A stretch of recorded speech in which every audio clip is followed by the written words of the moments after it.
welcome to the Art of Being Human. We're going to be starting something new today, and I've been looking forward to doing this for quite a while, but a couple of surgeries have slowed me down, so I wanted to start it before now, but we're going to start it now. My purpose is to make a study of developmental psychology. I want to go from conception through death to the various stages that people go through. There are quite a few stages that people go through, and every stage has a developmental issue that has to be solved, that has to be worked with. And if you do that, then you have a pretty free life, because you don't get a lot of hauntings. You don't have a lot of situations coming up to haunt you because it wasn't resolved. So let's say, just for an example, just say that there are about 10 different divisions of your life, 10 different ages, 10 different developmental areas, and you have to solve something, or maybe 2 or 3 things within each one. If you don't, then the unresolved issues in one developmental stage will interfere with the developmental stage of the next one that is following it. So if you don't solve those things that everyone has that they have to solve, then it all congregates together and it raises its head. And usually by the time midlife comes around, then you can have a very bad midlife crisis. So what I want to do is start off with a poem that I found on the internet. Then I'm going to go through what the developmental stages are. We're not going to take them up because I have some other things I want to do in relationship to them. But this is a poem. A child is like a butterfly in the wind. Some can fly higher than others, but each one flies the best it can. Why compare one against the other? Each one is different, each one is special, and each one is beautiful. I think when you make a study of people, you have to do it with the utmost respect, that every person has value, every person is important, every person has something that they can give. We're all different in some ways, but we're all alike in some ways too. We all have similar wants, we all have similar needs, and we all need to be treated with respect. So that's why I brought this poem in. Now let me go through what the growth phases are, from birth to death or through elderly age. So here they are. When you are born, then you are a neonate. This is a term for it. That it goes for 1 month. From birth to the end of the first month, 30 or so days, that individual is called a neonate. Then you have infancy, and then the purpose of the neonatal phase is just survival. Get the organs working right, get them working together. That's just basically survival. Then from the end of the neonatal phase, which is the end of the first month, you go into infancy, and infancy lasts to about 15 or 16 months. So if you have a child that's 7 months old, technically they're still an infant. They're an infant until they start walking. Now there's a great variation in terms of the ages that children walk. Usually 15 months is considered to be the average age for walking, but I know that a lot of babies walk before that. I had a niece that was walking before she was 10 months old. That's very unusual, but at the end of when they start walking, then they are at the end of the infancy period and they enter into toddlerhood. So all of the ages that I'm giving you are very variable depending upon the baby that you're talking about. So infancy, the end of the first month until about 15 or 16 months, which is the average age for walking. Then it's toddlerhood. Toddlerhood is basically a walking baby, and it goes from about 16 months to about 2.5 years old. That's toddlerhood. They're still considered babies, though, in many ways, but they are now talking, they're now walking, and so that actually changes the nature of who they are. Then you get preschool. Preschool is about 2.5 to 6 years old. Most children go to school at about 6 years old. Now, I know there's a push on to have every child go to kindergarten at about 5 years old, but I think that's kind of young. I know laws have been passed in some states, including this one, that will have children going to school all day when they're 5 years old. I don't necessarily approve of that. It's not like I'm horribly against it, but I think all-day school for a 5-year-old is too much. They need their moms, they need their dads, they need their naps in the afternoon, and that's probably included in the curriculum. But I would rather see, if I had a child, they go to school 2 or 3 hours. If you're talking about kindergarten, they need to go to school like maybe 2 or 3 hours in the morning, and that's it. I would want my child home in the afternoon, because to separate the child from their parents when they're that young might be problematic to the child. I know a lot of people would disagree with me on that, but this is where I'm coming from. Then childhood is going to start at 6 years old and run through 12 years old. Now, what happens? At 6 years old, a child is usually in the first grade. By that time, it's all right to separate the child from the parent for that many hours. Even though I'm not crazy about it, I think that it's all right. And then that's going to be, childhood is going to run until about age 12. Now, at age 12, most children are kind of in their, they're kind of in junior high, or getting close to junior high. And childhood can be divided into early, middle, and late childhood. We'll get into that when we get into all of these developmental phases. I don't want to go into that now. But you have early, middle, and late childhood, ending at about 12 years old, when the child is ready to go into junior high. Now, from 12 to 20 years is adolescence. You may not consider adolescence a full 20 years, but it is, according to most of the things that I've read. And here again, you could have early, middle, and late adolescence. And we'll subdivide that and go into that when we go into the developmental phases. You've got to remember that a child's brain is not fully developed until at least 25. You do not develop, your brain does not develop completely until at least 25.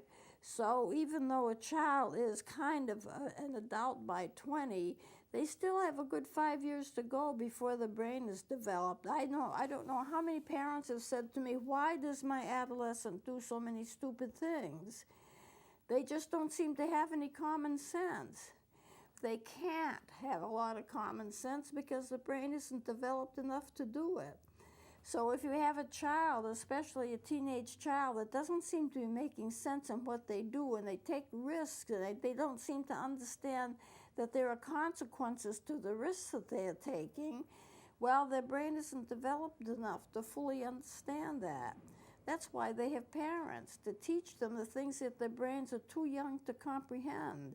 So adolescence would be from about age 12, that would be at the end of late childhood, and going into 20 years, which is the beginning of adulthood. So adulthood is going to last from about 20 years to 65 years. Now, I don't always agree with some of these age demarcations, but this is what it usually is considered to be. You can have young adulthood that goes from 20 to 35 years old, middle adulthood that goes from 35 years old to about 50, and then late adulthood goes from 50 to 65 years old. And then when you get to old age, that's 65 and above. Now, I know a lot of older people, 65 and above, that are very active, that are very busy, and you wouldn't consider them to be old as your concept of old is. I think most people's concept of old, they equate it with disability. Well, they can't do what they used to do. They're just sitting there in the rocking chair. I'm nearly 80. In a few weeks, I'll be 80 years old. I'm far from sitting around in a rocking chair. That's not me. And I don't even consider myself to be old, although some people do. When you get up to about 80, you have to admit that you have many years behind you and not so many years ahead of you. But we'll get into that as well. So let me just rephrase this here. The growth phases: neonatal, from birth to the end of the first month; infancy, from the end of the first month until about the 15th or 16th month, which is the average age of walking; toddlerhood, which is really a walking baby, 16 months to about 2.5 years old; and then you get preschool from 2.5 to about 6 years when they go into the first grade. Then childhood goes from 6 to 12 years, ending at junior high, subdivided into early, middle, and late childhood. Then adolescence comes in 12 to 20 years, then that would be early, middle, and late adolescence that you have to deal with, which we will. And then adulthood from about 20 to 65 years, young adulthood, middle adulthood, and late adulthood. And then 65 and up would be elderly. Now, there's a lot of things that happen to a person health-wise, developmentally, and also emotionally during these various age periods. Each period has some challenges that have to be overcome or worked with in some way. And if you do that, then you find as you get older, your life will be easier because you have resolved a lot of the conflicts that have come before you. However, if you don't resolve those conflicts because there's internal problems in the home, or there's developmental difficulties, or maybe biological problems, then you have all of those unresolved problems that are going to come up and haunt you. And that's going to continue until they do get resolved. And some of the people who have difficulties in their elderly years emotionally, but I'm not saying everybody, have not completed their developmental processings in younger ages. And so it keeps rising up and rising up and rising up and becomes very, very disruptive. If you can go through the challenges that life brings you, then you can be at peace. By the time you get to be elderly, life can be a lot simpler for you and a lot happier for you because you're not looking at unresolved problems that keep coming up to give you difficulty. So this is what I wanted to give you, that information. Now what I want to switch to, if my voice will hold out, I want to talk about preparing for parenthood. This I want to do first because you know what it's like if you watch television. I know I watch a fair amount of television, and you know, the woman becomes pregnant and she wants to let all of her friends know.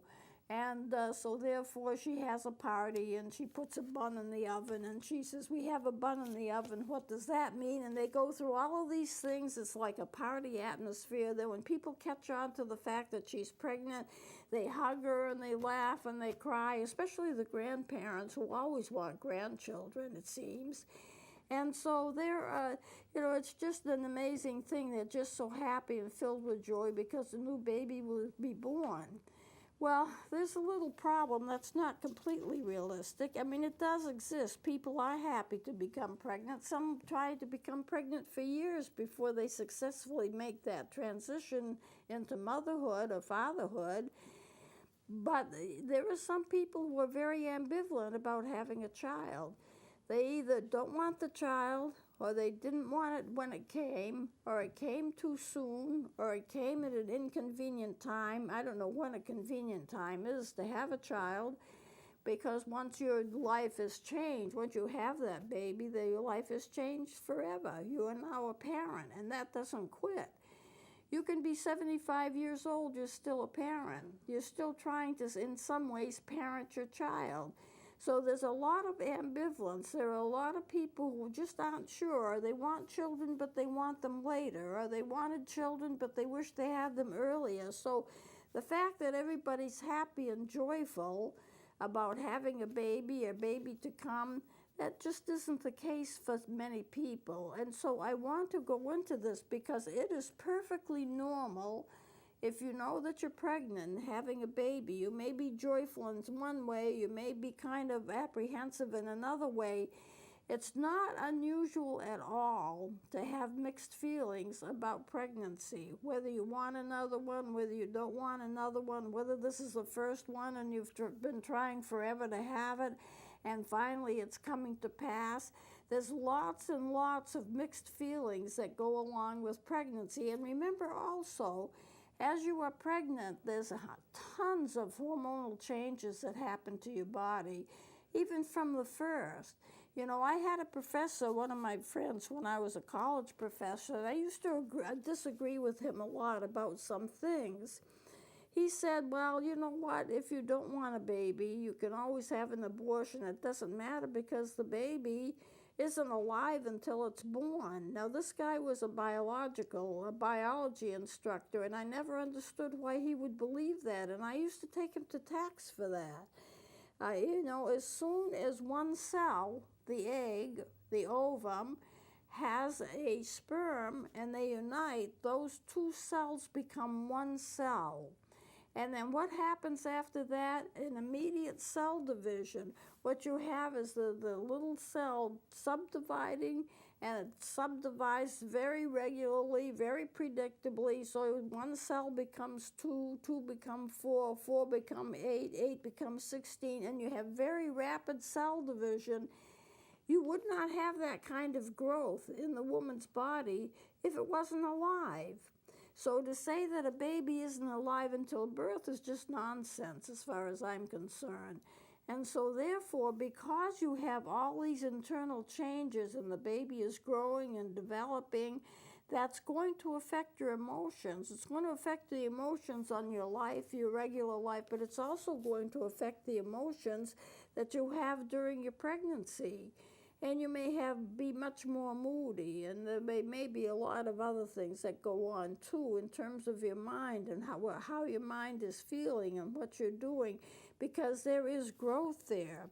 Now, parenthood is not so joyous for some people as it is for others, but some women are disappointed or they're overwhelmed at the thought of being a parent to another child or to a first child.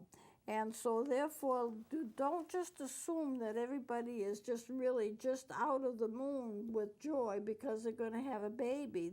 It's predicted on television that this is what it is, and in many cases that's the case, but it's not the case for everything. So many prospective parents have mixed feelings about the baby and another baby entering the picture.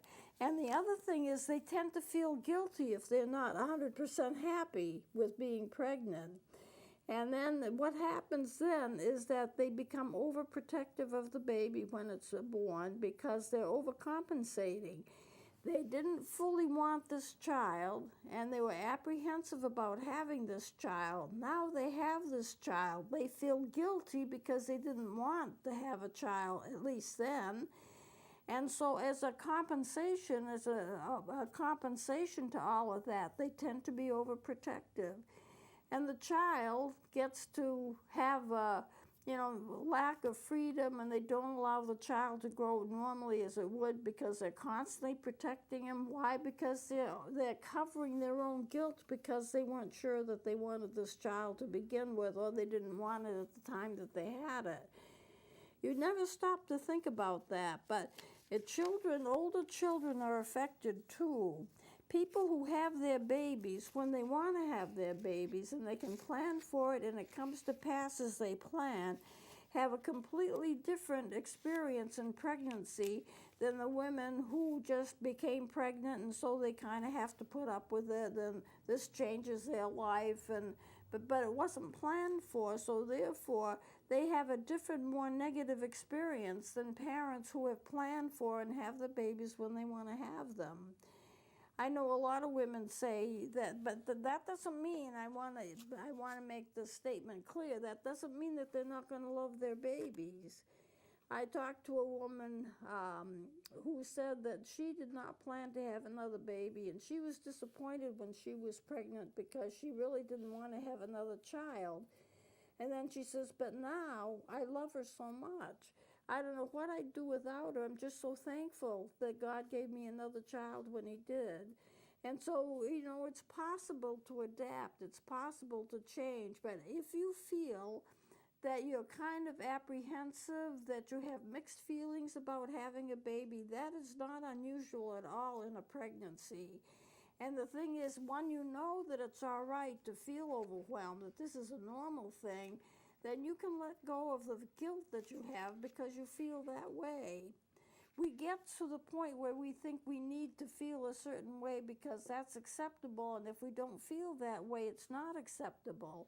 So if a person is pregnant but they're not sure that this is the time they want to have a child, or it's going to add an extra burden to a large family already, and they have various feelings of just apprehension and maybe not fully embrace the fact that they're pregnant and another one is on the way, that kind of mixed feelings is perfectly normal in a pregnancy. Even if you want a child and you find you're pregnant and it's joyful for you to be pregnant, then just the same, you still may have days where you have mixed feelings. How am I going to be as a parent? How am I going to raise this child? What's going to happen to my career? What's going to happen to my relationship with other people in my family, my husband, my friends?